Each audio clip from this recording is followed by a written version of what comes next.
Hello delegates, my name is Michael Bindner. Thank you for considering my candidacy for President in Americans Elect. I am running to offer solutions you won't find in any existing party, which is why I am running without first winning electoral office somewhere else. I was born in San Antonio, Texas, and have lived in Texas, Minnesota, Ohio, Iowa, Washington, D.C., Maryland, and Virginia, where I currently reside. My mother's family traces back to the Plymouth colony, with additional inputs from Germany and Norway on her side, and from Luxembourg and the Czech Republic on my father's side, some of them Roma Sinti, hence the mustache. I am currently the principal at the Center for Fiscal Equity, which offers solutions for tax reform, Social Security reform, and health reform to Congress, the administration, and the public. We have a four-part plan which also illustrates why I am not pursuing electoral office in either the Republican or Democratic parties. 1. A value-added tax to fund discretionary civil and military spending, preferably within the context of regional governments under the direction of a regional vice president and regional congressional caucuses. 2. An employee contribution to Social Security, old age, and survivors insurance with a lower income cap, which leads to lower benefits for more well-off retirees. 3. A VAT-like net business receipts tax to fund social services, family support, the employer contribution to OASI, to be credited to each employee equally regardless of their wage level, and health care. An NBRT is used instead of a VAT because it will offer the following offsets for 1. A $500 per child per month tax credit to be distributed with wages rather than at the end of the year with a matching state VAT credit, or NBRT credit, so the total take will be $1,000 per family per child, or per child. If you've got 2 children, $2,000. 2. Health insurance or the direct delivery of health care for employees and retirees, with a public option for the chronically ill, and single-payer catastrophic insurance for employees of firms who don't offer insurance. 3. Individual retirement accounts holding employer voting stock, about 2/3, and shares of an insurance fund of all similar firms, the additional third, with each employee getting the same amount based on the average national wage. And 4. Contributions on behalf of the employee to private educational and social service providers, including private and parochial charter schools, private adult education providers who will pay participants the minimum wage to become literate at the 10th grade level, and private or sectarian mental health facilities treating nonviolent drug offenders and other offenders who are not sane or under the influence when the crime was committed. Participants in adult education will also receive the child tax credit and the same insurance the provider gives to their employees. And the fourth element of my tax plan is a high income surtax on workers, investors, and heirs netting over $50,000 a year for single filers, or $100,000 a year for joint filers, with no inherited asset tax until it is sold. We expect wages will be lowered to the current net wages and are equivalent to the gross wage of $75,000 a year for singles, or $150,000 a year for joint filers. This tax will fund net interest on the debt repayment, especially the Social Security Trust Fund, services for war veterans and their families, and overseas military deployments, which are traditionally funded by deficit spending. A major reason I'm running is to get this plan scored by the Tax Policy Center, who mainly scores viable candidates. And if you support me, I'll be considered a viable candidate. I believe that once this plan is scored, it will be seen as the best thing out there, and I need your support for them to give it consideration. As you can clearly see, this plan does not fit well in any of the existing major or minor parties. No Democrat will ever be allowed to support personal retirement accounts. No Green will ever be allowed to support privatizing any government social service. No Republican or Libertarian will ever be allowed to support taxes on the wealthy. Neither Greens nor Libertarians support overseas military deployments. Nor will any leading Democratic candidate run in Americans Elect, especially not Hillary Rodham Clinton, so as not to be a spoiler for Mitt Romney. No leading Republican, not even Ron Paul, will run either, so as not to throw the election to Obama. Greens and Libertarians fear spoiling less, but will most likely run in their own parties unless no other candidates qualify, in which case Americans Elect would be smart to serve as the means for a green libertarian fusion ticket. More likely, someone like me will be the candidate, in which case I expect Americans Elect organizers to pull the plug on the whole effort. But still support me anyway, please. My plan for personal accounts for Social Security that fund employee ownership is the next phase of the cooperative economics started by my great-grandfather, Silas Locke Allen, who helped organize the cooperative movement in agriculture, was the first president of the Minnesota Farm Bureau, and helped organize the American Farm Bureau Federation. I hope this plan appeals to rank-and-file workers as well as the agricultural community who knows how well the cooperative system works. I also promise to assist non-cooperative farmers who are the victims of exploited loan arrangements which lock them into shameful factory farm practices. My administration will create a program to buy out such loans and investigate these practices, which, because they require overusing antibiotics, threaten the entire population with bacterial resistance. Someone needs to stop this practice, and I promise to be the one. Why not support Obama? Because he will never do what it takes to get us out of this housing-based depression and wrest the economy away from the masters of the universe on Wall Street, either by facilitating more employee ownership and control of industry, or by selling Freddie and Fannie Mae to the Federal Reserve so that they can write down the balances for underwater mortgages and have the servicer adjust the payments.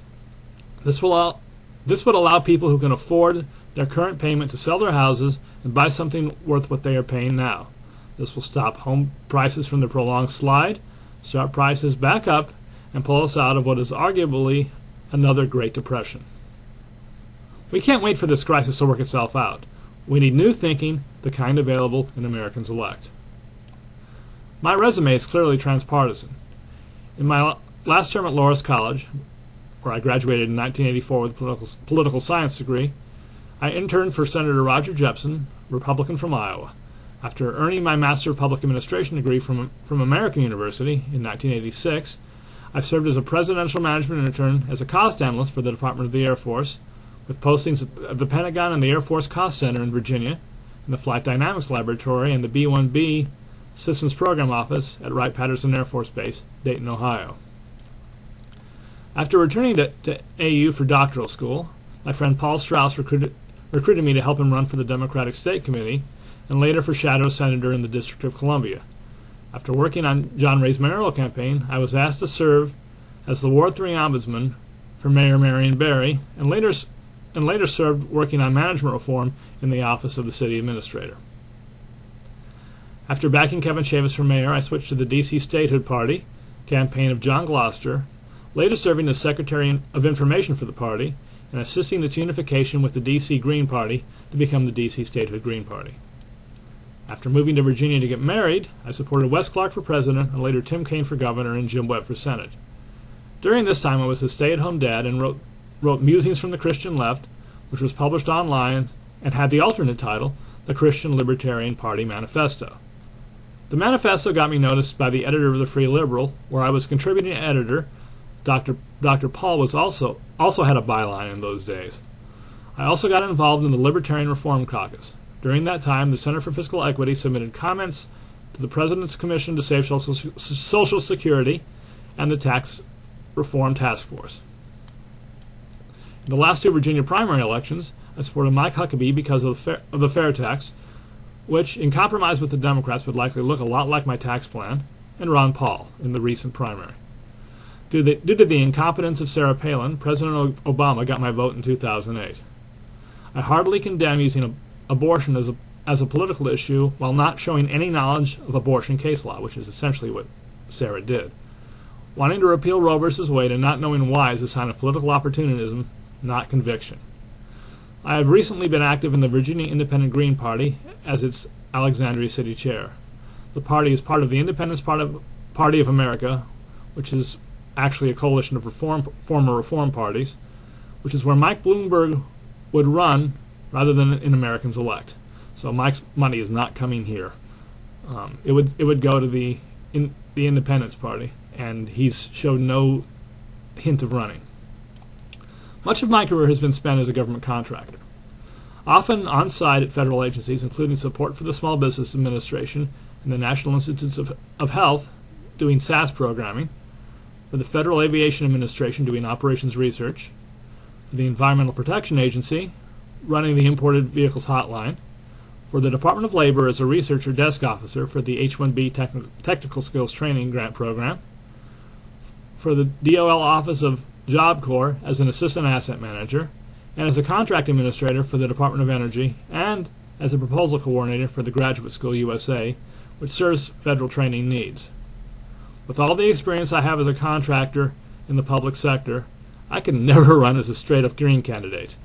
Government does not work well enough to give it too much to do. Relying on private economy, however, means too much does not get done. My government experience has taught me that the government is too big to manage as one organization. For that reason, I propose appointing 7 regional vice presidents, with Congress creating 7 regional caucuses in each house to legislate on local matters, which such legislation deemed passed by each body. While this does not require a constitutional amendment to do, enacting a regional value-added tax will. Such a tax will allow some regions to offer more government by passing a higher rate, while others will enact a lower rate and cut back on discretionary spending, including local defense bases. Bringing finance closer to the people with an in-your-face receipt visible VAT will be the one thing that will break our addiction to government spending. Local members of Congress will think twice about wanting a wing of joint strike fighters based in their region if doing so raises the VAT the region pays. I will appoint regional vice presidents from all parties based on which party wins the most electoral votes in that region. I will propose a constitutional amendment to allow each region to elect their leaders in the future.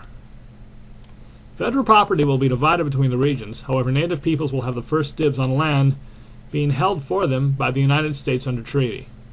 They can either take it back and make private deals with any interest or ranchers using the land, although they may have to adopt the ranchers to avoid paying property taxes on it. They could continue to let the regional government administer the land, or they can sell it outright. Non-tribal land will be either distributed to the states or sold. Some functions will remain national in scope, for example, the space program. I will drastically increase funding for space exploration while cutting defense spending by at least as much. I am confident that most military members would rather go to space than go to war. Eventually, space infrastructure will be supported by the commercial sector, and government spending on aerospace can mostly be suspended. So who should support me? If you want less pork barrel spending, you should support me. If you want a secure retirement, you should support me. If you want families to have adequate income and less need of abortion services, you should support me. If you want to shift the social welfare system from creating a low-wage workforce to an empowered citizenry with strong families, you should support me. If you want nonviolent drug offenders to get treatment and all nonviolent marijuana users to be released immediately and pardoned, you should support me. If you want to see the rapid rise in healthcare costs to stop, you should support me. If you want your retirement savings to enable you to control your workplace rather than working for the 1%, you should support me. If you want to turn the rich into peace advocates and want to see the debt paid off, you should support me. If you want government to be closer to you, you should support me. If you want to enable native peoples to stand on their own rather than as wards of the government, you should support me. If you want safe food and strong family farms, you should support me. If you want empowered workers, you should support me. If you want to be able to buy a ticket to go to space for more than a few minutes, you should support me. If you want peace, you should support me. If you want the White House to quit ignoring progressive issues and liberty issues, you should send a message to them by supporting me. If you want an orderly transition to liberty, you should support me. If you want Americans elect to go away and not be a spoiler on either side, you should support me as if I am the only candidate who emerges from this stage of the process. I believe the organizers will pull the plug. If you want to know more about my ideas, you can read my blogs at http://xianleft.blogspot.com and fiscalequity.blogspot.com, as well as on my Facebook pages. There's one for each blog. Thank you for listening and giving me your support.